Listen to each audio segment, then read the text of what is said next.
ஒருவர் ஒரு செயலையோ, சேவையையோ, தொழிலையோ தொடங்க போறாரு. அதுக்காக ஒரு விழா ஏற்பாடு பண்ணியிருக்காரு. அந்த விழாவுக்கு நீங்களும் போறீங்க. நீங்களும் பேசக்கூடிய ஒரு சூழல் ஏற்படுது அப்படின்னா, அவரை பற்றி உங்களுக்கு தெரிந்த விஷயங்களை எல்லாம் சொல்லி, அவரை வாழ்த்தி, அந்த தொழில் சிறப்பதற்காக உங்களுடைய வாழ்த்துக்கள தெரிவிச்சு பேசுவீங்க. அப்படி பேசும்போது, நான் சொல்லக்கூடிய இந்த தகவலையும் சேர்த்து சொல்லி பாருங்களேன்.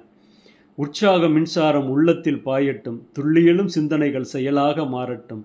கனவுகள் கண்விழித்து நனவுகள் ஆகட்டும், நாளும் தொண்டாற்றி நாடும் செழிக்கட்டும்.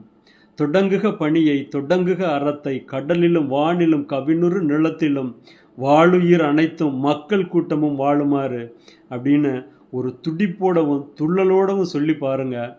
அந்த அரங்கில் நீங்கள் ஒரு தனித்துவமான அடையாளத்தோட எல்லோராலும் பார்க்கப்படுவீர்கள். உங்களது இந்த சொல் அந்த தொழிலை, அந்த செயலை, அந்த சேவையை தொடங்குபவரது மனதிலும் ஒரு மிகச்சிறந்த எழுச்சியை ஏற்படுத்தும். பேசி பாருங்கள்.